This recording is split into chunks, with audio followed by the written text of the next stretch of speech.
আমার বড় বোনের মৃত্যুর আজ ৫ মাস। তার ১০ বছরের সংসার ছিল। ২টি ছেলে মেয়ে রেখে বোন মারা যায়।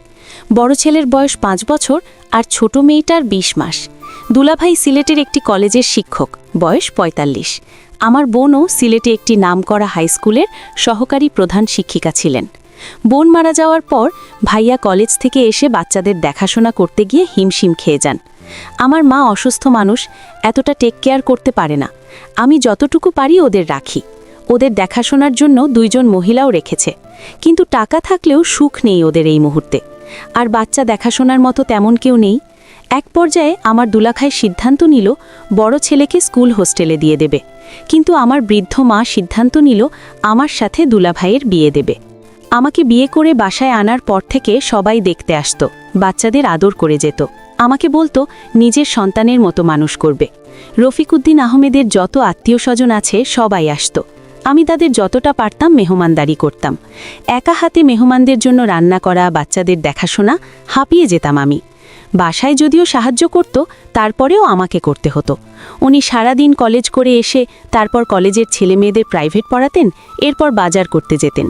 বাসায় তেমন একটা কথা বলতেন না, গম্ভীর টাইপ থাকতেন, কারণ সারাদিন টিচারি করে কথা বলতে বলতে ছাত্রছাত্রীদের সাথে অনেক ক্লান্ত থাকতেন। বেশিরভাগ শিক্ষক শিক্ষিকারা নর্মাল লাইফে চুপচাপ থাকে বেশি, কারণ কর্মক্ষেত্রে সারাদিন তাদের অনেক বেশি কথা বলতে হয়। ওনার সাথে আমার যান্ত্রিক জীবন হয়ে গিয়েছিল। রাত ৭টায় বাসায় আসতেন, এরপর গোসল করে বাচ্চাদের সাথে একটু কথা বলে ঘুমিয়ে পড়তেন। প্রতিদিন বের হওয়ার সময় জিজ্ঞেস করতেন, কি লাগবে, বাজার সদাই এটা সেটা। প্রতিদিন যাওয়ার সময় ১০০ টাকা করে টেবিলের উপরে রেখে যেতেন, কারণ রাফিকে স্কুল থেকে আনার সময় এটা সেটা বায়না করত, এই জন্য। এভাবে কেটে যায় বিবাহের ১৫ দিন। রাফি বাসায় না থাকলে তানিয়াকে নিয়ে আমার সময় কেটে যেত। ও মা বলতো, বাবা বলতো, ওর সাথে খেলাও করতাম। আমার মা, ভাই, ভাবি ফোন করত, সব সময় খবরাখবর নিত। ভাইয়াকে ফোন করে বলি, ভাইয়া আমি কলেজে যাব। আচ্ছা, আমি জহিরকে ফোন দিয়ে বলবো, ভালো থাকিস, এখন ব্যস্ত, পরে ফোন করব। রাতের বেলা উনি বাসায় আসলে ওনাকে গোসলের জন্য সব এগিয়ে দিই, তারপর নাস্তা দিই। নাস্তা খেতে খেতে উনি আমায় বলল, ২ দিন অপেক্ষা করো, আমার ছোট ফুপু আসবে। উনি আসলে ওর কাছে তানিয়াকে রেখে তারপর কলেজে যেও। আচ্ছা ঠিক আছে। আমি আর তেমন কিছু বললাম না, চুপচাপ রাতের খাবার খেয়ে তানিয়াকে নিয়ে শুয়ে পড়েছি। রাফি আজকে আমার সাথে শুয়েছে। রাফির তানিয়াকে ভালো লাগে না। ও মাঝরাতে কান্না করে, আমার ঘুম ভেঙে যায়। ওকে বাইরে ফেলে দিয়ে এসো কেন বাবা? তানিয়া এখনো ছোট, তুমিও ছোটবেলায় এমন কান্না করতে, তোমাকে তো আমরা ফেলে দিই নাই। আমি কান্না করতাম না, ঘুমাও, সকালে স্কুল আছে তোমার। আমার এমন জীবন আমি একটুও ভাবিনি। জীবনে কত স্বপ্ন, কত আশা, সব শেষ। কারো ভলের ঘরণী হব, হাসব, ঘুরব, দুষ্টুমি করব, সারা দিন রাত গল্প করব। কিন্তু আমার সাথে এটা হলোটা কি? সকালে রুটি বানালাম আর 2টো ডিম সিদ্ধ করেছি। উনি উঠে নাস্তা খেলেন, আমাকে বললেন, তুমিও বসো, আপনি খেয়ে নিন। রাফিকে ডাকতে ডাকতে ও উঠছে না, আজও স্কুলে যাবে না। অনেক ডাকার পর উঠল, কিন্তু উঠে কান্না শুরু করে দিল, স্কুলে যাবে না। আমি বললাম ঠিক আছে, যেতে হবে না। উনি নাস্তা খেয়ে রেডি হয়ে বেরিয়ে যাওয়ার সময় বললেন, আজকে ছোট ফুপু আসবেন, উনি মুরগির মাংস খান না, ওনার জন্য সুরমা মাছ রান্না করে নিও। আচ্ছা, ছোট ফুপু আসলে বলবে না আমরা আলাদা ঘরে থাকি, এটা বলার দরকার নাই। আচ্ছা, আসি। আমি দরজা বন্ধ করে দিলাম। উনি চলে যাওয়ার পর একটি দীর্ঘশ্বাস ফেলে ছেলে মেয়েদের নিয়ে নাস্তা খাওয়া শুরু করেছি। ফ্রিজ থেকে মাছ মাংস নামিয়ে নর্মাল পানি দিয়ে ভিজিয়ে দিলাম। সাহায্যকারী আসলো, উনি আসার পর তরকারি কাটাকুটি করে নিয়েছি। রান্না বসালাম চুলায়। 12টার সময় ছোট ফুফু আসলো, সাথে ওনার ছেলে আর ছেলের বউ। সাধ্যমতো মেহমানদারি করে দুপুরের খাবার পর ওনারা ছোট ফুফুকে রেখে বিদায় নিলেন। অনেক জোর করেছি আজকের দিনটা রাখার জন্য। ছোট ফুফু দুপুরের ভাত খেয়ে ঘুম দিলেন। তানিয়াকে ঘুম পাড়ানোর চেষ্টা করেছি, কিন্তু ঘুমাচ্ছে না। ওদের টিভি চালিয়ে দিলাম। আমি পাশে বসে বান্ধবীকে ফোন দিলাম, কারণ কলেজে যাব, পড়া অনেক পিছিয়ে গিয়েছি, সব তথ্য জেনে নিয়েছি। সারা বিকেল ফুফুর সাথে গল্পগুজব করেছি। রাতের বেলায় উনি এসেছেন, এসে ফুফুকে সালাম দিয়ে গোসলে গেলেন। গোসল করে এসে নাস্তা খেতে ফুফুর সাথে টুকটাক কথা বললেন, এরপর একটু বাইরে গেলেন একটা কাজে। আসলেন রাত 10টায়। রাতের খাবার খেয়ে সবাই ঘুমাতে যাব, রাফি ফুফুর কাছে ঘুমাবে এমন বায়না ধরেছে। আমি দিতে চাইলাম না, কিন্তু ও ওখানে গিয়ে শুয়ে পড়েছে। উনি বললেন, আজ আমরা একসাথে থাকব। উনি আমাদের রুমে গিয়ে তানিয়াকে নিয়ে শুয়ে পড়লেন। আমার যেতে ইচ্ছে করছে না। আমি অনেক সময় ধরে ড্রয়িং রুমে বসে টিভি দেখছি। রাত প্রায় 2টো। ছোট ফুপু উঠে আমাকে দেখে চমকে গেলেন। জিজ্ঞেস করলেন, এখানে কেন বসে আছো? আমি বললাম, মাত্র বসেছি। কিছু লাগবে ফুপু? না, তাহাজ্জুদ পড়তে উঠেছি। যা, রুমে যা, ঘুমাতে যা। আমি পা টিপে টিপে রুমে গেলাম। তানিয়াকে মাঝখানে রেখে আমি সাইডে শুয়ে পড়েছি। চোখ প্রায় লেগে এসেছে, এমন সময় তানিয়ার গায়ের ওপর দিয়ে আমাকে উনি জড়িয়ে ধরলেন। আমি আস্তে করে হাতটা সরিয়ে দিলাম। আমি আরেকটু সাইড হয়ে ঘুমিয়ে পড়েছি। হঠাৎ ঘুম ভেঙে অনুভব করেছি আমার শরীরে কারো হাত। আমাকে উনি জড়িয়ে ধরেছেন। তানিয়া মাঝখানে নেই। ওনাকে বললাম, আজ না। উনি কিছু শুনলেন না, আরও শক্ত করে জড়িয়ে ধরলেন। সে রাতে ওনার সাথে আমার কাছাকাছি আসা হলো শুধু। এতটুকু মনে হয়েছে সম্পর্ক তো পশু পাখিরাও করে।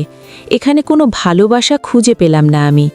সে রাতে ঘুম হয়নি আমার, শুধু আফসোস হয়েছে আমার জীবনের।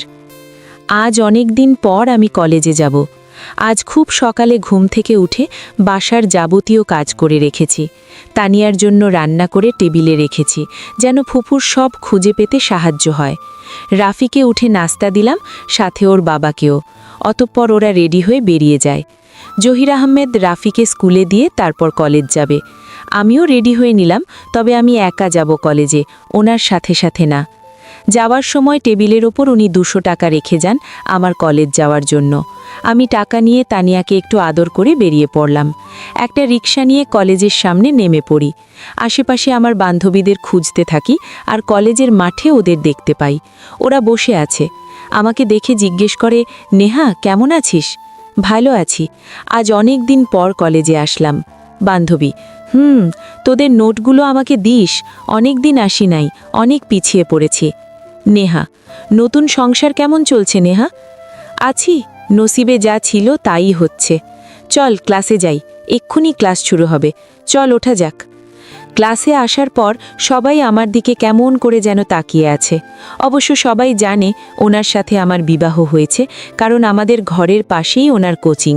অনেক সময় আমি ছাত্রছাত্রীদের দরজা খুলে দিই, এবং উনি কোনো বই যদি ঘর থেকে নিতে ভুলে যায় আমি দিয়ে আসি। সেটা হিসেবে সবাই জানে ওনার সাথে আমার বিবাহ হয়েছে। নর্মালি ক্লাস করছি। ওনার ক্লাস আসার পর সবাই আরও চোখে আমাকে কতক্ষণ দেখছে, ওনাকে কতক্ষণ দেখছে। উনি নর্মালি অন্য সময়ের মতো পড়াচ্ছেন, আমার দিকে তাকাচ্ছেন না। কলেজ শেষ করে বান্ধবীদের সাথে হেঁটে হেঁটে বাসায় এসেছি। বাসায় আসতেই তানিয়া আমার কোলে ঝাঁপিয়ে পড়ে। ফুফু আমার বলে, কেন এত দেরি হলো? তানিয়াকে রাখা যায় না, খালি কান্না করেছে।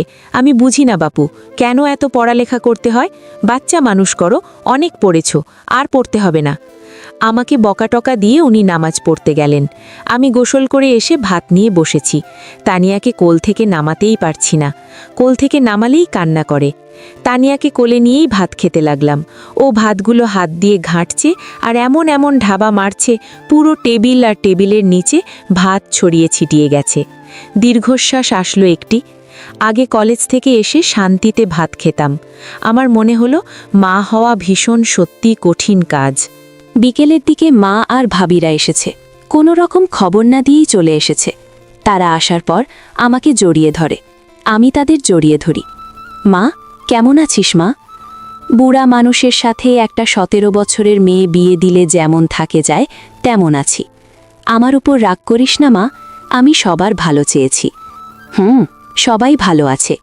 ভাবি, নেহা তোর জন্য কি এনেছি দেখ, বিরিয়ানি রান্না করে এনেছি। খাবো এখন। আমি বিরিয়ানিগুলো টেবিলের ওপরে রেখে রান্নাঘরে নাস্তা বানাতে গেলাম। স্যুপ রান্না করেছি আর হোমমেড সমুচা ভেজে দিলাম। নাস্তা খাওয়া শেষ করে ভাবি আমাকে আলাদা করে জিজ্ঞেস করেছে, নেহা তোদের মধ্যে কি কিছু হয়েছে? জি হয়েছে। যাক ভালো। শুনবেন না কি হয়েছে? রাস্তাঘাটে কুকুররা যেভাবে শারীরিক সম্পর্ক করে ঠিক সেভাবে হয়েছে ভাবি। প্রথম এমন হয়, সময় দে দুজনে দুজনে, তারপর সব ঠিক হয়ে যাবে। ঘুরতে যা দুজনে কোথাও, ঠিক হয়ে যাবে। জি, বাচ্চা দুটিকে কাঁদবে। আমি বুড়া বয়সে এসব বেড়ানোর সময় নেই। 2 দিন পর ছেলের বউ আনতে হবে। আমাকে আর কথা না বাড়িয়ে রাতের রান্নার আয়োজন শুরু করি। ভাবি আমায় বলে, নেহা, তোর রাতে হবে না, তুই যা, আমি রাখছি। আমি তখন স্টার জলসা আর জি বাংলার নাটক নিয়ে বসলাম। এই 2 চ্যানেলের নাটক আমার ভীষণ প্রিয়। ভাবি রান্না করছে আর মা বাচ্চাদের রেখেছে। আমার মনটা হঠাৎ ভালো হয়ে গেল। নাটক দেখতে দেখতে ভাবি, ইস, আমার জীবনটা যদি এমন হতো। নাটকের রোম্যান্স আর প্রেম দেখে ইচ্ছে হয় এমন কারো প্রেমে পড়তে। এমন কিছু আমার জীবনে ঘটুক, কিন্তু আদৌ তা হবে না আমার জীবনে। উনি রাতে আসলেন, আমি ওনার সামনেই আসিনি এবং কোনো নাস্তাও দেইনি। সব ভাবি আর মা করেছে। আজকে আমি আমার মতো স্বাধীন ছিলাম। রাতে আমি একা একা ঘুমিয়ে পড়েছি, কারো সাথে ঘুমাইনি। পরের দিন আমি আর কলেজে গেলাম না। ভাবিরা 11টায় চলে যায়। রান্নার দরকার হয়নি, কারণ গত রাতে রান্না ছিল। দুপুরে রাফিকে স্কুল থেকে আনতে যায়। তানিয়াকে কোলে নিয়ে তানিয়াটা আদর করে ডাকে, কিন্তু ওর নাম হলো জান্নাত। আমাদের প্রত্যেকের বাসায় একটা একটা আদরের নাম থাকে। রাফির জন্য স্কুলের সামনে দাঁড়িয়ে থাকে। তখন ওর সহপাঠীদের কয়েকজন মা আমার সাথে কথা বলতে আসে। ওরা আমাকে আগে থেকেই চেনে এবং বোনের বাসায়। আসলে অনেক সময় রাফিকে স্কুল থেকে আমি নিয়ে আসতাম কিংবা আমি দিয়ে যেতাম।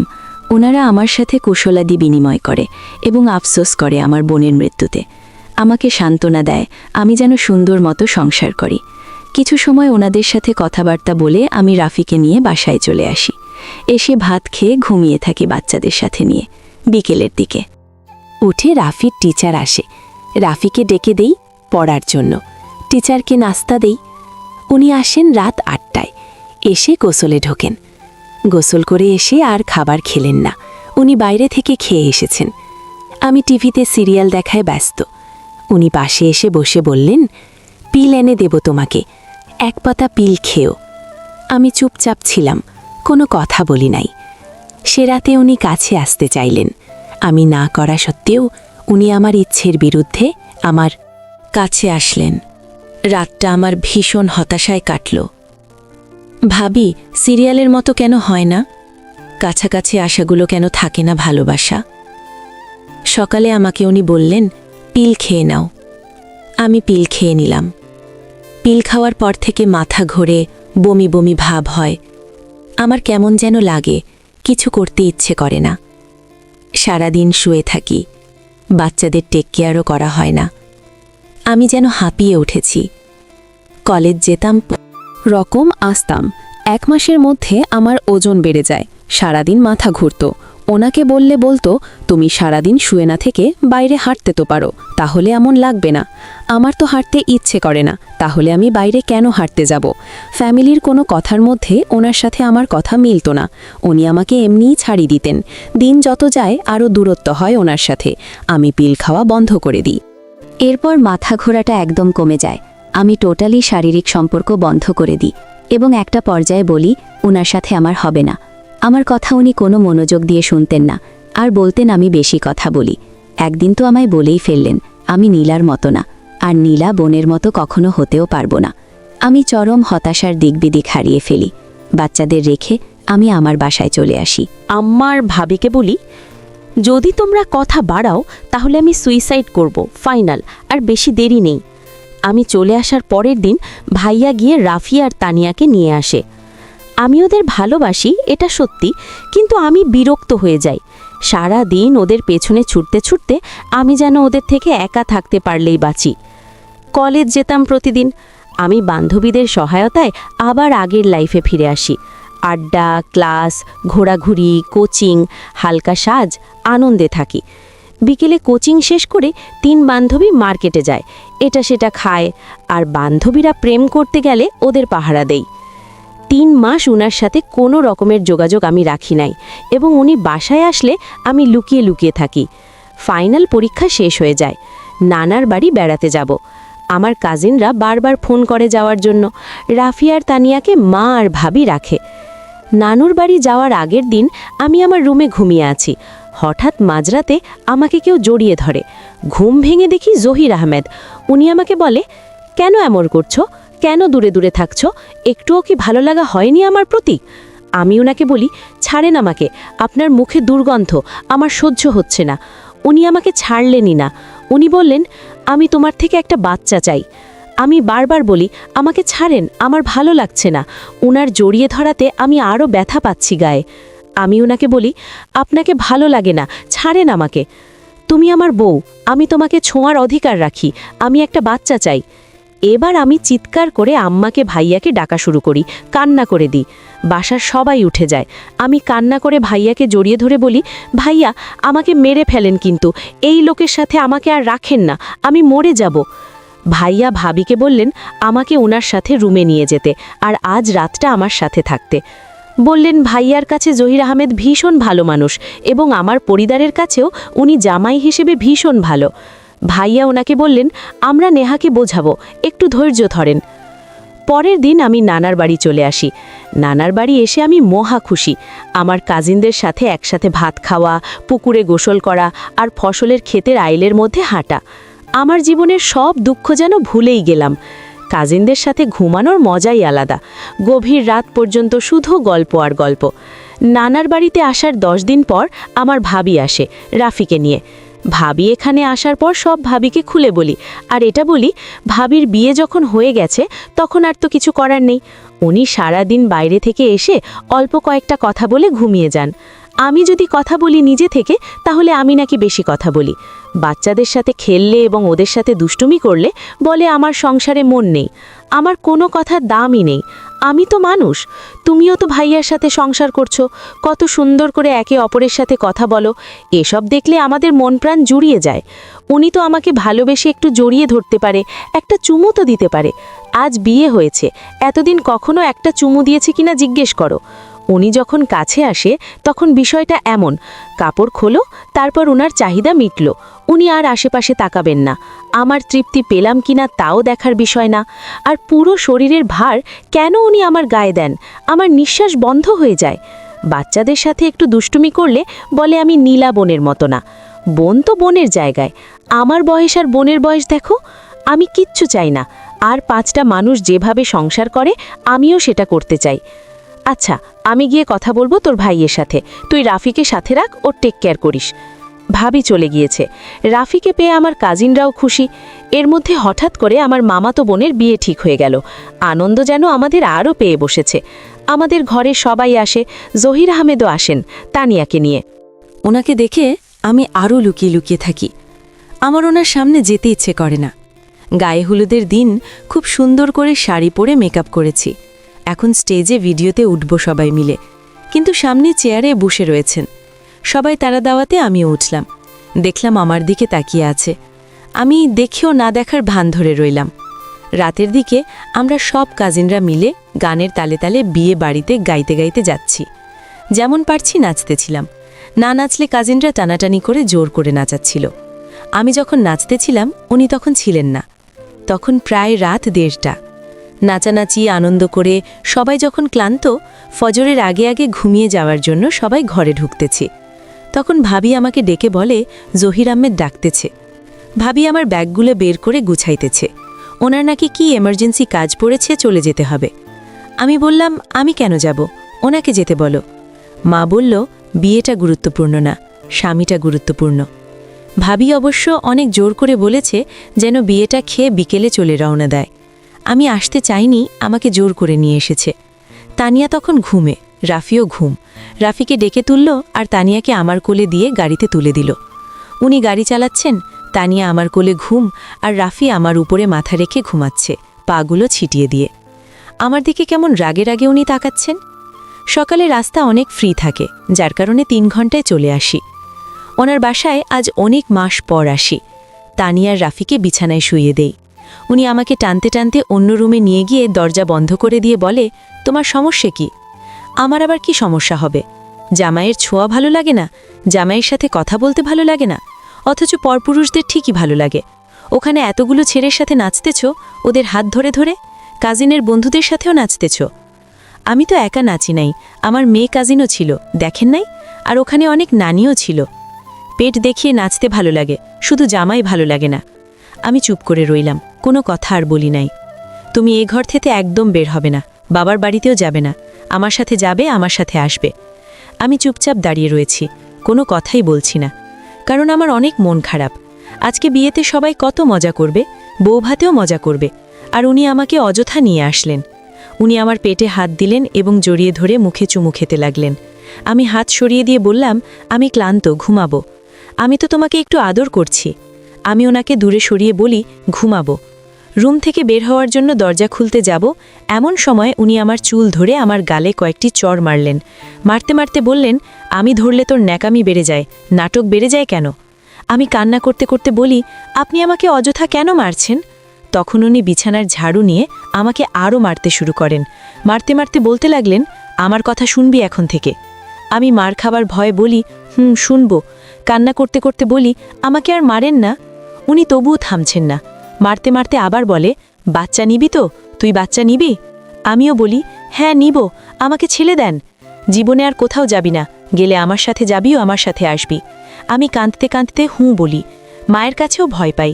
আমি একা, বাসায় কেউ ধরার নেই। আমাকে খুব মেরেছে। মায়ের থেকে বাঁচতে এসব বলেছি। শলার ঝাড়ু ভেঙে সারা ঘর হয়েছে এবং আমার শরীরে অনেকগুলো গেঁথে যায়। আমাকে শলার ঝাড়ু দিয়ে মেরেছে। পুরো শরীর দাগ আর লাল হয়ে রক্ত উঠে আছে। খুব অসহায় ছিলাম। সেই সকালে মারের ব্যথায় আমার জ্বর উঠে যায়। আমি সারাদিন বিছানা থেকে উঠতে পারি নাই। তার মধ্যে বাচ্চারা এত বিরক্ত করছিল, আমার সেদিন মরে যেতে ইচ্ছে করেছে। আমি 5 দিন অনেক কষ্ট পেয়েছি জ্বরে। তার মধ্যে ঘরের কাজ, বাচ্চাদের দেখাশোনা, ওনার সাথে দরকার ছাড়া কথা বলতাম না। যতটা পারতাম এড়িয়ে চলতাম। আমার এইচএসসি পরীক্ষার রেজাল্ট দেয়।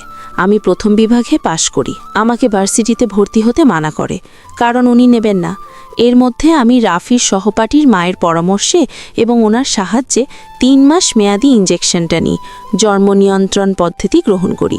উনি আমাকে হাসপাতালে নিয়ে গিয়ে ইঞ্জেকশন মারিয়ে দেয়। আমি রাফি স্কুলের নাম করে বের হই বাসা থেকে। উনি আমাকে কোনো রকমে ভর্তি হতে দিবেন না। আমি আমার ভাই ভাবিকে, মাকেও বলি, কিন্তু লাভ হয় না। এর মধ্যে আমার বোনের পেনশনের টাকাগুলো পেয়ে যাই। সে সরকারি চাকরি করত। তার মৃত্যুর পর তার পেনশন দিয়ে দেওয়া হয়। জহির আহমেদ পুরো টাকা মাকে দিয়ে দেয়। উনি একটা টাকাও রাখেন না। আমার মা নিতে চায়নি, কিন্তু জোরে করে দেয়। পরে আমার মা ব্যাংকে বাচ্চাদের নামে টাকাগুলো রেখে দেয়। প্রতি পিরিয়ডের তারিখে তিনি অপেক্ষায় থাকেন, এবার কনসিভ হলো কিনা। ইঞ্জেকশন মারার পর থেকে আমার পিরিয়ড অনিয়মিত হয়ে যায়। এভাবে 4 মাস কাটার পর অনেক গাইনি ডাক্তারের কাছে আমাকে নিয়ে গেলেন। ডাক্তার আমাকে কিছু টেস্ট আর কনসিভের ওষুধ লিখে দেয়।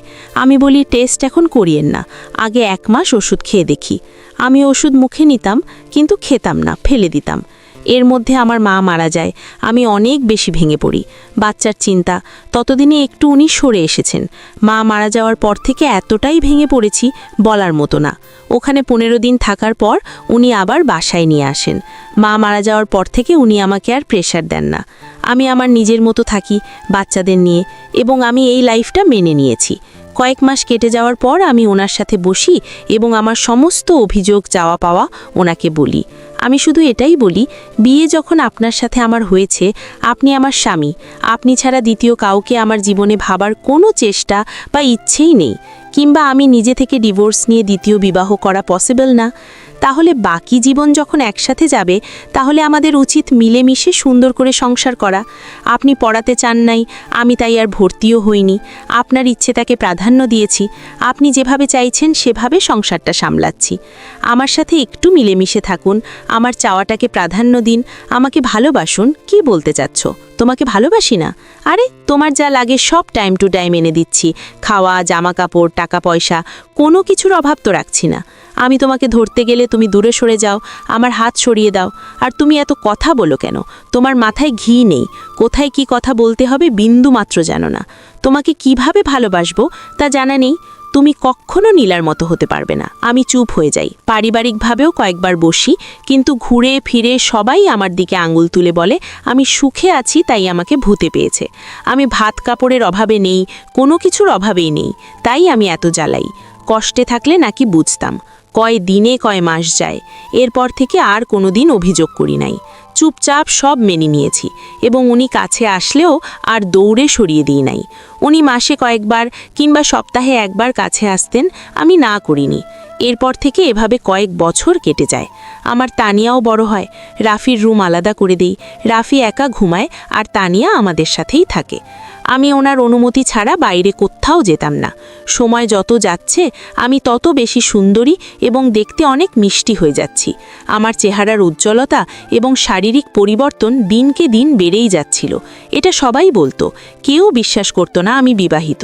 আমি নিজে ওনার সঙ্গ পেতে চাইতাম ইদানিং, নিজে থেকে ওনার কাছে যাই, কিন্তু উনি কখনোই এটার মূল্যায়ন করেনি। বলতো আমার শারীরিক সমস্যা হচ্ছে, মানুষের এত দৈহিক চাহিদা থাকা ভালো না। আমি যখন ওনার সঙ্গ চাইতাম উনি এড়িয়ে যেতেন এবং ওনার ইচ্ছে মতোই হতো। একসময় আমি ওনাকে বলি, আমি যদি বাইরে পরকিয়া করি তাহলে এর জবাব আপনি আল্লাহর কাছে দিবেন। তিনি আমাকে লাথি মেরে খাট থেকে ফেলে দিয়ে বলেন, বাইরে কেন পরকিয়া করবি? আমি দিয়ে তোর হচ্ছে না? তিনি আমাকে রাফির স্কেল দিয়ে অযথা আঘাত করলেন। বললেন, ছেলেরা ৮০ বছরের হলেও তোর থেকে ইয়াং মেয়ে পায় আর বাচ্চা জন্ম দিতে পারে। যেমন আছিস সেভাবে থাকবি, বেশি সুখে আছোস, এজন্য এত সমস্যা। আমি বলি, অনেক সুখে আছি, আর কিছু বলি না। উনি রাতে আমাদের সাথে আর ঘুমায়নি, রাফির সাথে গিয়ে ঘুমায়। আমিও ডাকি নাই। এরপর থেকে আমাদের বিছানা একদম আলাদা হয়ে যায়। আমি তানিয়াকে নিয়ে আমার রুমে থাকতাম। উনি সপ্তাহ কিংবা মাসে আমার রুমে মাঝরাতে আসতেন। উনার চাহিদা হয়ে গেলে আবার চলে যেতেন। আমি ওনাকে বলি, যান না, আপনার বুকে ঘুমাতে চাই। উনি বলে, এত ঘুমানো লাগবে না।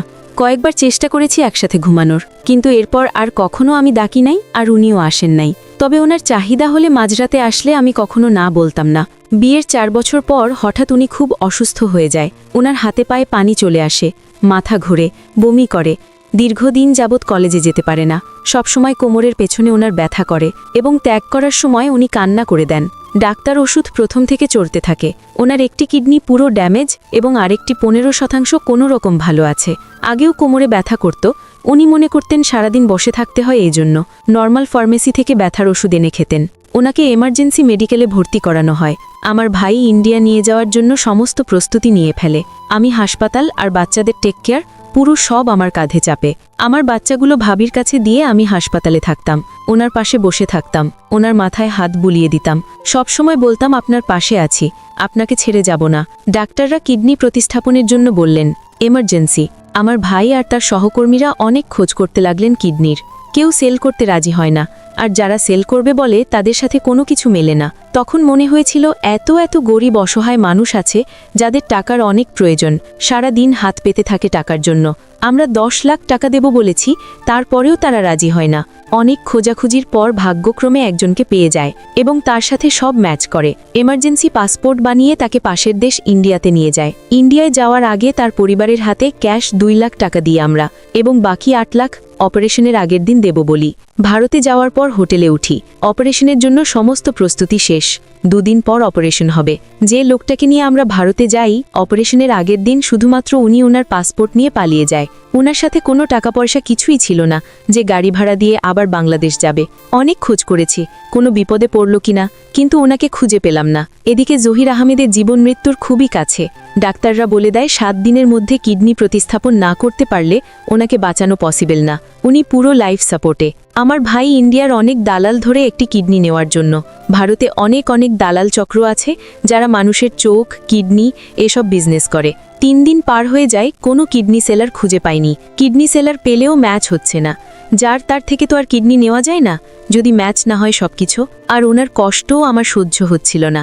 একটা কিডনি নিয়ে অনেক বাধা নিষেধ এবং নিয়ন্ত্রিত জীবনযাপনের মাধ্যমে অনেক সুস্থভাবে বাঁচা যায়। এতদিনে এটা বুঝেছি মেডিকেলে থাকতে থাকতে। শেষ মুহূর্তে আমি বলি, আমি কিডনি দেব যদি আমার সাথে সব মিলে যায়। আমি মেডিকেলের সব টেস্ট করাই এবং আল্লাহর অশেষ রহমতে সব মিলে যায় ওনার সাথে আমার ভাই সেদিনও নির্বাক ছিলেন, একটা শব্দ করেনি, শুধু জড়িয়ে ধরে কান্না করে বলেছেন, একটা ভাইয়ের জন্য, 2টা সন্তানের পিতার জন্য আমি আমার বোনটার জীবন নষ্ট করে দিলাম। জহির আহমেদ কখনো আমার ভাইকে বউয়ের ভাইয়ের চোখে দেখেনি এবং আমার পরিবারও তাকে নিজের পরিবার মনে করে। জহির আহমেদ আমার পরিবারের জন্য ভীষণ ভালো ছিল। অপারেশনের আগের মুহূর্তে আমার শুধু কান্না আসতো আর নামাজ পড়তাম, কিন্তু ওনার চেহারা আর কষ্ট দেখলে নিজের সব কষ্ট ভুলে যেতাম। অপারেশনের আগে উনি আমাকে বলেন, আমার কিছু হলে তুমি আমার 2 সন্তানকে আগলে রাখবে। বাংলাদেশ থেকে ভারতে যাবার আগে উনি ওনার 2 সন্তানকে আমার হাতে তুলে দিয়ে যায় যদি অপারেশনের সময় ওনার কিছু হয়ে যায়। মৃত্যু ভয় সবারই থাকে, জহির আহমেদ এটা জানে। ওনার সাথে আমার মনের মিল না হলেও আমি সন্তানদের ভীষণ ভালোবাসি এবং ওদের আজীবন আগলে রাখব। অপারেশনের একদিন আগে থেকে আমার একদম ভারী খাওয়া নিষেধ, শুধু লিকুইড জাতীয় খাবার খেতে দেয়। আমাকে ভর্তি করিয়ে নেয় এবং পুরো অবজারভেশনে রাখে। একদিন আগে থেকে আল্লাহর অশেষ রহমতে কিডনি প্রতিস্থাপন ভালোভাবেই হয়। আমার 5 ঘন্টা পর হুঁশ আসে অপারেশনের পর, আর ওনার একদিন পর। আমাকে 11 দিন হাসপাতালে ভর্তি থাকতে হয় এবং আমাকে নিয়ন্ত্রিত জীবনযাপন করতে বলে এবং আজীবনের জন্য কচুর লতি, কচুর শাক, ফুলকপি, মূলা অনেক অনেক খাবার খেতে নিষেধ করে এবং এটাও বলে খেলেও খুব অল্প পরিমাণ, না খেতে পারলে তোমার জন্য ভালো। অপারেশনের পর হাসপাতালে থাকাকালীন জহির আহমেদের চোখে মুখে আমার জন্য ভালোবাসা খুব করে চোখে পড়ে আমার। উনি বিছানায় শুয়ে আছে, অথচ আমাকে উনি খাওয়ার সময় এটা সেটা খাইয়ে দিত। আমার চুলের লেয়ার কাটছিল, ওনার হাতে স্যালাইন চলছে, অথচ অনেক সময় আমার চোখের সামনে আসা চুলগুলো উনি সরিয়ে দিতেন। ভারতে 3 মাস থাকার পর আমরা বাংলাদেশ আসি এবং 3 মাস পর আবার যেতে বলে। ভারতের ডাক্তার নার্সরা অনেক মানবিক এবং ওখানে চিকিৎসা ব্যবস্থা অনেক হাতের নাগালে। টেস্টের টাকাও অনেক কম লাগে। পালিয়ে যাওয়া লোকটা বর্ডার দিয়ে নাকি লুকিয়ে বাংলাদেশে এসেছে। জহির আহমেদ ওনাদের থেকে 2 লাখ টাকাটা নিতে নিষেধ করে দেয়, আর টাকাটা নিতে চাইলেও আর নেওয়া যেত না, কারণ টাকাটা তারা খরচ করে ফেলে, আর দেবার মতো সামর্থ্য তাদের নেই। দেশে আসার পর আমার সংসারটা প্রাণ ফিরে পায়। উনি কলেজে যেতেন না, রাফি স্কুলে চলে যেত। তানিয়াকেও নিয়ে স্কুলে দিয়ে আসার পর উনি আর আমি পুরো ঘরময়। উনি আমার সাথে কথা বলতেন, রান্নাঘরের চেয়ার নিয়ে বসে থাকতেন, পেঁয়াজের খোসা ছাড়িয়ে দিতেন। যেদিন ওনার খারাপ লাগতো শুয়ে থাকতো বিছানায়, আমাকে বলতো তুমি রুমের সব নিয়ে এসে কাটাকাটি করে নাও। আমি ওর রুমের তরকারি সব নিয়ে এসে নিচে বসে কুটে নিতাম, আর উনি খাটে শুয়ে থাকতেন। আমাকে একটু পরপর নেহা নেহা বলে ডাক দিতেন। একসাথে খাবার খেতাম, তানিয়ার সাথে খেলতাম, আর রাফি বড় হয়ে যাওয়াতে লজ্জা পেত আমাদের সামনে বেশি সময় থাকলে। উনি অসুস্থতা হওয়ার পর শারীরিক সম্পর্ক একদম বন্ধ, তবে আমি মানসিকভাবে ভীষণ খুশি ছিলাম। আমরা ধীরে ধীরে আবার সুস্থ জীবনে ফিরে গেলাম। উনিও কলেজ যাওয়া শুরু করলেন। কলেজে গেলে আমাকে 1 ঘন্টা পরপর ফোন দিয়ে বলতেন, নেহা কি করছো তুমি? নেহা আসার সময় কি আনবো? নেহা এটা করো ওটা করো। আমার ভীষণ ভালো লাগতো। উনি আবার বলতে লাগলেন, নেহা এবার তুমি একটা বাচ্চা নিয়ে নাও। তানিয়াও বড় হয়ে গেল, 6 বছর চলছে, এবার একটা বাচ্চা নিয়ে ফেলো। আমি কখন মরে যাই কে বলতে পারে? তাছাড়া তোমার নিজের একটা সন্তান হোক। আজকাল দুনিয়ায় অনেক কঠিন, নিজের সন্তানরা দেখে না, সেখানে কখনো যদি রাফি আর তানিয়া তোমাকে না দেখে? আপনি এত চিন্তা করবেন না। দেখবেন না কেন? অবশ্যই দেখবেন।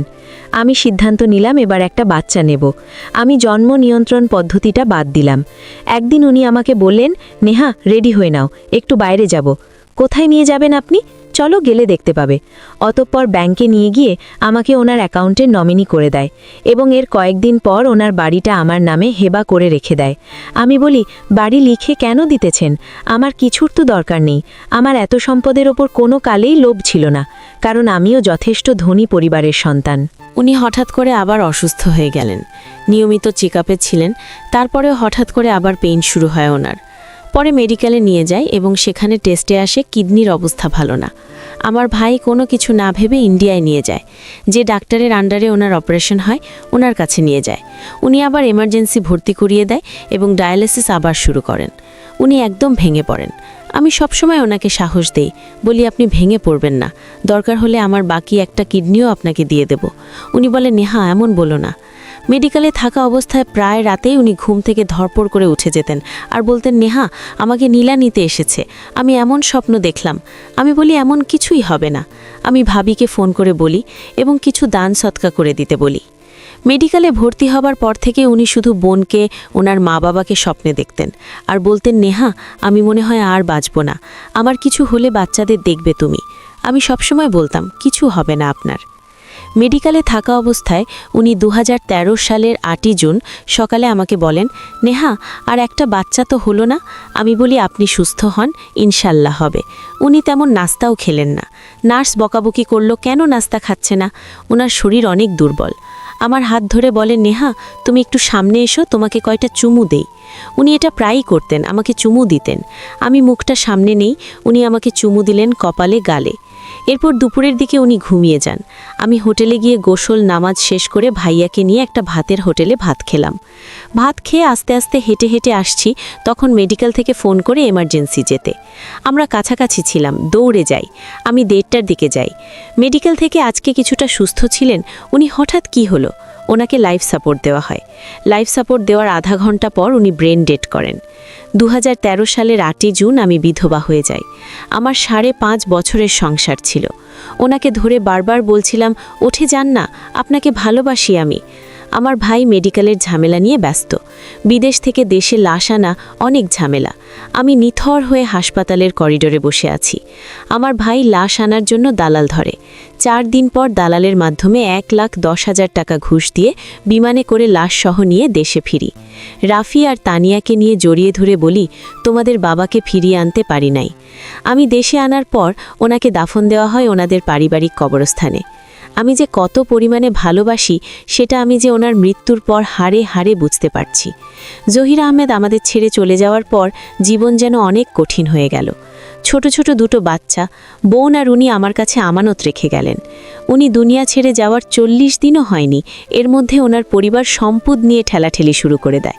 ওনার বোনেরা তানিয়া আর রাফির দায়িত্ব নেওয়ার জন্য পাগল হয়ে যায়, কারণ ওনার পেনশনের মোটা অঙ্কের একটা টাকা পাওয়া যাবে এবং সম্পদের ভাগ দেওয়া থেকে বেঁচে যাবে। আমার ইদ্যত পালনও শেষ হয়নি, তার মধ্যে ওনারা এসব শুরু করেছেন। আমাকে বলতো, তুমি অল্প বয়সের একটা মেয়ে, বয়স আর কত হলো তোমার, সমবয়সী কারো এখনও বিয়েই হয়নি, তার চেয়ে তুমি নিজের জীবন গুছিয়ে নাও। ইদ্যত পালনের আগে ওনার ফ্যামিলির সবাই আমার বিয়ে নিয়ে পড়েছে। উনি মারা যাওয়ার পর ওনার বোনেরা বলল, ওনার বোনের থেকে নাকি উনি 5 লাখ টাকা নিয়েছে আর ওনার ফুপুর ছেলের থেকে 2 লাখ, এভাবে করে প্রায় 21 লাখ টাকার হিসেব আমাকে দেয়। ঘরোয়া বৈঠক হয়, তখন আমার ভাই বলে, এত টাকা নিয়েছে, আমাদের তো কোনোদিন কিছু বলে নাই এবং সে ধার করার মতো মানুষও না, কিন্তু ওনারা বলে আমাদের থেকে নিয়েছে, এখন ফেরত দিতে হবে। কথা শেষ, আপনাদের কাছে কোনো প্রমাণ আছে? আমাদের ছেলে আমাদের থেকে টাকা নিয়েছে, এটার আবার প্রমাণ কেন রাখবো? তোমরা টাকা দিতে না পারলে সম্পদ দিয়ে দাও। আপনাদের থেকে টাকা নিয়েছে? তাহলে দাফনের সময় খাটিয়া ধরে রাখেন নাই কেন? আমরা তো এত অমানবিক না। আমার ভাইয়ের সাথে তারা রীতিমতো ঝগড়া শুরু করে। তখন আমার ভাই বলে, উনি মৃত্যুর আগেও বলেছে উনি কোনো ধরনের টাকা কারো কাছ থেকে ধার নেননি এবং আমাদের বলেও যাননি। ওনারা বলেন, জহির আহমেদ তোমাদের থেকে গোপন রাখতে বলেছে, তাই গোপন রেখেছি। এটা নিয়ে ওরা অনেক বেশি ঝামেলা করে এবং ওনার রাস্তার পাশে জায়গাগুলোতে ওরা দোকান বেঁধে ফেলে। আমি ভাইকে বলি, ভাই আর ঝামেলা করবেন না, এখন এসব ইচ্ছে করে না, ইদ্যতটা একটু পালন করি, তারপর দেখা যাবে। গ্রাম থেকে আমার একটা খালা আর খালাতো ভাই আসে আমার সাথে থাকার জন্য। খালাতো ভাইয়ের বয়স 16 বছর। সে রাফি তানিয়াকে স্কুলে দিয়ে আসতো, নিয়ে আসতো এবং মাঝে মাঝে আমার খালা বাজার করে আনতো। বেশিরভাগ বাজার আমার ভাইয়ে করে দিত। আমাকে ওনার শূন্যতা অনেক পোড়াতো। শেষের 1 বছর ওনাকে অনেক ভালোবেসে ফেলেছি। আবার নিজেকে এটা বলে সান্ত্বনা দিতাম, আমার বোনের কাছে আছে, আল্লাহ তাদের জান্নাত দিয়েছে, জান্নাতে তারা শান্তিতে আছে। কিন্তু আমারও তো স্বামী হয়, আমি কার সাথে থাকব? জান্নাতে এটা বলেও কান্না আসে। আমি কখনো নামাজে দাঁড়িয়ে ওনার সাথে জান্নাতে থাকার কথা আল্লাহকে বলি নাই, কারণ আমার বোনের সাথে কে থাকবে? বোন যদি দেখে ছোট বোনের সাথে জহির আহমেদ। ওনার ব্যবহৃত সব জিনিস ধরে ধরে দেখতাম, বাচ্চাদের জড়িয়ে ধরতাম। একদিন রাফি আমাকে জড়িয়ে ধরে বলে, আম্মু তুমি কি আবার বিয়ে করে ফেরবে? আমাদের ছেড়ে চলে যাবে, আমাদের রেখে? মেয়েদের মাথায় কি এসেছে তা আমার জানা নেই। আমি বলি, কেন বাবা, এমন কেন বলছো? সবাই বলে তোমাকে বিয়ে দিয়ে ফেলতে, তখন তো তুমি আমাদের ছেড়ে চলে যাবে। মা, তুমি আমাদের ছেড়ে যাবে না, আমাকে ধরে বলো। আমি তখন রাফিকে জড়িয়ে ধরে বলি, না বাবা, তোমাদের ছেড়ে আমি কোথাও যাব না। এর মধ্যে আমার ইদ্যত শেষ হয় এবং আমার খালাতো ভাইটা গ্রামে চলে যায়, তার লেখাপড়ার ব্যাঘাত ঘটছিল। রাফি আর তানিয়াকে নিয়ে আমার একা পথ চলা শুরু হয়। আমি তাদের মা এবং তাদের বাবা। তাদের স্কুলে নিয়ে আসা এবং নিয়ে যাওয়া, রান্নাবান্না, বাজার সব আমি করতে লাগলাম। এর মধ্যে ওদের বাবার অফিস থেকে এককালীন মোটা অঙ্কের একটা টাকা আমি পাই এবং সেটি ব্যাংকে রেখে দেই। ওদের বাবার 5টি দোকান ছিল, সেগুলো দিয়ে সংসার চলত। জহির আহমেদের পরিবার সম্পদ নিয়ে আবার ঝামেলা শুরু করে। জহির আহমেদের প্রত্যেক সম্পদগুলো ওরা ভোগ দখল শুরু করেছে। আমি আমার ভাইয়ের সাহায্যে ওয়ারিশ সনদ নিয়ে থানায় মামলা করি। অনেক থানা মামলা বৈঠক শেষ করে সম্পদগুলো আমার আয়ত্তে নেই, তবে গ্রামেরগুলো ওনাদের আয়ত্তে থাকে। আমি আর ঝামেলা করি না এবং ওনাদের সাথে যোগাযোগ বন্ধ করে দিই। জীবন চলছে জীবনের নিয়মে। জীবন থেকে অনেকগুলো বছর কেটে যায়। রাফির এসএসসি পরীক্ষার পর কলেজে ভর্তি করাই। তখন ওর বড় ফুপুর সাথে আমার সম্পর্ক ঠিক হয় এবং ওনার যাতায়াত বেড়ে যায় আমার বাসায়। ওনার কলিজা জলে সবসময়। আমার ভাইয়ের বাচ্চাগুলোর জন্য ওর বড় ফুপুর যাতায়াত বেড়ে যাওয়ার পর ছোট ফুপুর যাতায়াত বেড়ে যায় বাসায়। আসতো, আমার জন্য আফসোসের সীমা থাকতো না, আমার জন্য হাহুতাশ করত। ওনারা আসলে আমি যথেষ্ট মেহমানদারি করতাম, তবে এত বেশি মিশতে চাইতাম না। ওনারা এলে কিভাবে 2 বেলা খাওয়ায় বিদায় করব সে চিন্তা থাকতো আমার। রাফির 2য় বর্ষে ওঠার পর আমার কাছে একটা মোবাইলের আবদার করে। এখনকার যুগে এসব বয়সে সবাই মোবাইল ব্যবহার করে। আমি আর না করি নাই, ওকে একটা মোবাইল কিনে দেই। এই মোবাইল কেনার পর থেকে ছেলে আমার মহাব্যস্ত। খেতে গেলে মোবাইল টিপে, একটু পরপর বাইরে যায়। বুঝলাম ছেলে মনে হয় কারো প্রেমে পড়ছে। ও ঘুমিয়ে থাকা অবস্থায় আমি ওর মোবাইল চেক করি, দিয়ে দেখি ওর বড় ফুপুর মেয়ের সাথে ওর প্রেম আলাপ এবং সম্পর্ক বহুদূর এগিয়ে গিয়েছে। চ্যাটিংয়ে গিয়ে দেখলাম বাচ্চার নাম পর্যন্ত ঠিক করে ফেলেছে। আমার মাথায় হাত। আমার কাছে রাফি তখনও পিচ্ছি। আমি যথারীতি ওর বন্ধু বান্ধব সহপাঠী থেকে খোঁজ খবর নিতাম এবং ওরা প্রায়ই সময় দেখা করে, ঘুরতেও যায়। আমি রাফিকে বোঝাই এবং বলি, বাবা তোমার এখন ভালো লাগার বয়স। তাই বলে ওর সাথে, বাবা তোমাদের বাবা নেই মা নেই, আমি তোমাদের সব। আমি চাই তোমরা ভালো থাকো। বাবা একটা বয়সে গিয়ে, একটা জীবনে গিয়ে তারপরে সব করো। আমার তোমার এই বয়সে বন্ধুবান্ধব থাকতেই পারে বাবা। তুমি তোমার বড় ফুপুর মেয়ের সাথে এতটুকু সম্পর্কে যাতায়াতে আমি অনেক কষ্ট পেয়েছি। ওরা তোমাদের ক্ষতি চায় এবং তুমি তো জানো কিভাবে তোমার বাবার সম্পদ ওরা নিয়ে ফেলতে চায়। রাফি আমায় বলে আমি আর ওর সাথে কথা বলবো না। আমি বিষয়টা বিশ্বাস করি এবং তাকে অবজারভেশনে রাখি। তার বড় ফুপুর বাসায় আসা একদম বন্ধ করে দেই, কিন্তু যথারীতি ও ঠিকই আবার সম্পর্ক রেখেছে এবং আমি ওর মোবাইল চেক দিয়ে বুঝতে পারি চ্যাটিংগুলো ডিলিট করে দেয় ঘুমন্ত অবস্থায়। ওর মোবাইল চেক করি, ওর কয়েকদিন পরেও মোবাইলের লকটা আই লক করে দেয়। আমি বিষয়টা আমার ভাই ভাবিকে জানাই এবং আমি নিজেও বিষয়টা নিয়ে অনেক অসুস্থ হয়ে যাই। একে তো আমার একটা কিডনি, তার মধ্যে প্রায় সময় শারীরিক অসুস্থতা ফিল করি। এখন আবার এগুলো আর ভালো লাগছিল না। আমার ভাই বিষয়টা শুনে রেগে মেগে একদম আগুন। রাফিকে বকা দিয়ে ওর ফোন নিয়ে ফেলে। এরপর ছেলে আমার কয়েকদিন ভীষণ ভালো ছিল, কিন্তু এরপর খেয়াল করলাম প্রায় সময় ওর রুমের দরজা বন্ধ রাখে এবং বাইরে থেকে অনেক দেরিতে আসে। 2 মাস পর আমি ওর বইয়ের ভেতরে আইফোন দেখতে পাই, তাও নতুন ভার্সন। আমি ওর সহপাঠীর মাধ্যমে জানতে পারি ওর বড় ফুপু প্রায় সময় ওর কলেজে আসে এবং সে মোবাইল মার্কেটে নিয়ে গিয়ে 1,18,000 টাকা দিয়ে কিনে দেয়। এর মধ্যে ওর এইচএসসি পরীক্ষা শেষ হয়। আমার ভাইকে আবার বিষয়টা বলি এবং আমার ভাই রেগে গিয়ে ওকে কয়েকটা চড় দেয়, মোবাইলটা ভেঙে ফেলে। আমার চোখের পানি বাঁধ মানে না, কারণ রাফি এমন করবে আমার কল্পনাও ছিল না। তখন রাফিকে আমি বারবার অনুরোধ করি, বাবা এমন করো না, তুমি একটা বয়সে একটা পজিশনে যাও, আমি নিজে তোমাকে তোমার পছন্দের মেয়েকে বিয়ে করাবো। রাফি আর কিছু বলে না এবং কয়েকদিন ঠিক ছিল। করোনার সময় ঘরে ছিল আর আমার চোখে ছিল। কয়েক মাস একদিন আমাকে বলে, মা ঘরে থেকে থেকে বিরক্ত হয়ে যাচ্ছি, বন্ধুদের সাথে একটু ঘুরে আসি, সন্ধ্যার আগে বাসায় চলে আসব। ও দুপুর 11টায় ঘর থেকে বের হয়। আমি নর্মালি ওকে আর কিছু বলি না, আমি মনে করছি ও বন্ধুদের সাথে যাবে, সারাদিন যায়, সন্ধ্যার সময় বাসায় আসে না। রাতের দিকে ফোন করে বলি, বাবা কোথায় তুমি? আমাকে বলে, মা আমি আসছি। একটু পর আমার ছেলে বাসায় আসে রাত 9টায়। 2020 সালের নভেম্বরের মাসের 20 তারিখ আমার ছেলে বিবাহ করে। 2 দিন পর আমার শ্বশুরবাড়ির এক আত্মীয় আমাকে ফোন করে বলে, রাফি তো এনিকে বিবাহ করেছে, কোর্ট ম্যারেজ করে। এনি আমার ছেলের 1 বছরের ছোট ছিল। আমার মাথায় আকাশ ভেঙে পড়ে। কি বলবো, সেদিন আবার রাফি গাড়ি গ্যারেজে নিয়ে যাবে বলে ঘর থেকে বের হয়। সারা দিন যায়, রাত যায়, রাফি আসে না। আমি আর তানিয়ার টেনশনে শেষ। পরের দিন তানিয়াকে নিয়ে ওর বড় ফুপুর কাছে ফোন করালে তানিয়াকে বলে, রাফি তোদের বাসায় আছে, বউয়ের কাছে আসছে, একটু পর ওরা বের হবে, গাড়ি ওদের বাসায় আছে, বউ নিয়ে প্রথম বের হবে, গাড়ি না আনলে হবে? সেদিন আমার ফিল হয়েছে বোনের সংসারটা আর আমি ধরে রাখতে পারলাম না। তানিয়া আমার ভাই ভাবিকে কল দেয়, ওরা আসে আর আমি অনেক অসুস্থ হয়ে যাই। আমাকে মেডিকেলে নিয়ে যায়, স্যালাইন দেওয়া হয়। আমার ভাই রাফিকে কল দেয়, রাফির নাম্বার অফ করে দেয়।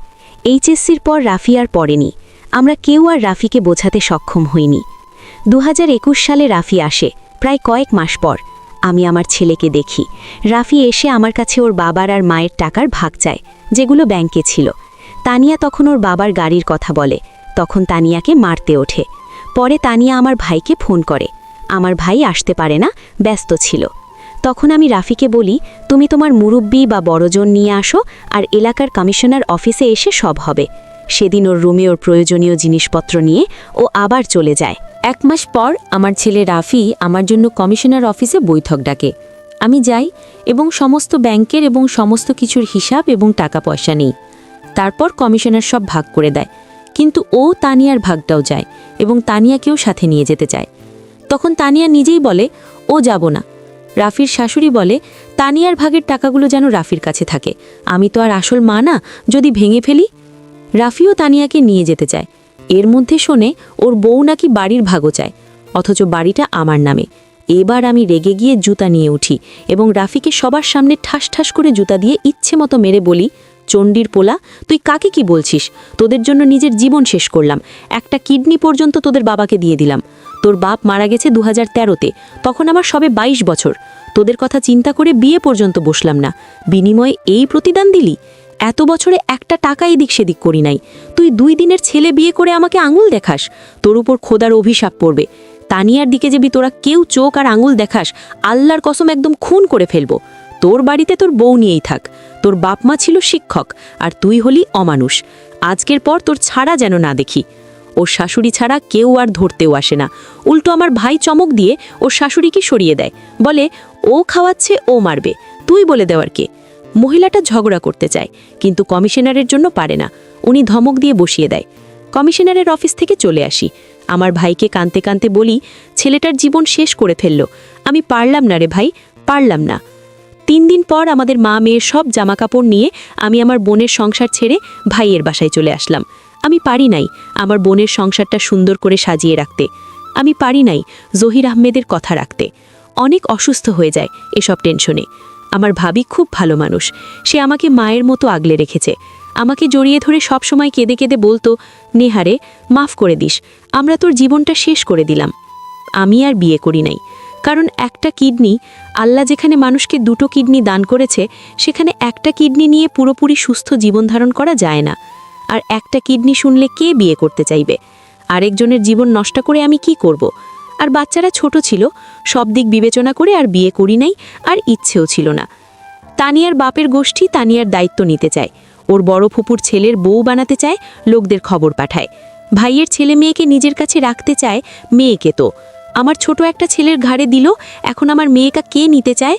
আমি চুপ করে বসে না থেকে ভাইকে বললাম, ভাই, তানিয়াকে বিয়ে দিয়ে দিই, যা হওয়ার হোক, আমি আর পারবো না ভাই। প্রথমে রাজি না হলে পরে আমার জোড়াজড়িতে রাজি হয়ে যায়। জহির আহমেদের বন্ধুর মেজো ছেলের সাথে আমার তানিয়ার বিবাহ দেই। ছেলের বয়স 26 বছর, আর ছেলে নরওয়েতে থাকে।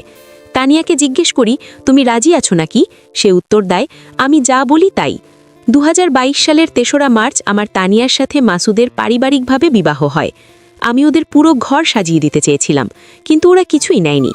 আমাদের সিলেটের রীতি অনুসারে কোরবানিতে গরু দিতে চেয়েছিলাম, কিন্তু কঠিন নিষেধ করে দিয়েছে। তানিয়ার বিয়ের পর তানিয়াকে নিয়ে আসতাম এবং মাঝে মাঝে আমি গিয়ে থাকতাম। খেয়াল করতাম আমার মেয়ে সুখে আছে কিনা। আমার মেয়ে ভীষণ সুখে আছে। আমার বাসায় আসলে মাঝে মাঝে অনাকাঙ্ক্ষিতভাবে ওদের রোম্যান্স আমার চোখে পড়ে। আমি মা হয়ে সেদিকে চোখ দিতাম না। বিষয়টা এমন, আমি তরকারি কাটছি, তানিয়াও সামনে, মাসুদও আছে। একজন আরেকজনকে ফ্ল্যাটিং করে চুমু দিচ্ছে, সেটা চোখে পড়ত, এবং হুটহাট একজন আরেকজনকে জড়িয়ে ধরেছে, সেটাও চোখে পড়ত অনাকাঙ্ক্ষিতভাবে। আমার ভালো লাগতো, যাক, ওরা ভালো আছে। মাসুদকে অনুরোধ করেছি আমার মেয়ের পড়ালেখা যেন বন্ধ না করে, দরকার হলে পড়ালেখার খরচ আমি দেব। ওরা প্রচুর ঘুরে বেড়ায়, আমি ফেসবুকে দেখি আর মনে মনে আত্মতৃপ্তি পাই। মেয়েটা আমার আজ 1 মাস হলো নরওয়েতে গেছে, সেখানে কলেজে ভর্তি হয়েছে। আর রাফি এখন দোকান করে। ওর একটা প্রতিবন্ধী মেয়ে হয়েছে। ওর বাবার দোকানপাটগুলো ওর শ্বশুর গোষ্ঠী ভোগ করছে। মাঝে মাঝে আমাকে ফোন দেয়, তানিয়াকে ফোন দেয়। আমি কথা বলি না, তানিয়াও কথা বলে না। বিশ্বাস করেন, আমি তানিয়াকে মানা করি নাই ওর ভাইয়ের সাথে কথা বলার জন্য, ও নিজেই বলে না। রাফি SMS দেয়, মা, মিস ইউ। আমার চোখের পানি ছাড়া কিছুই আসে না।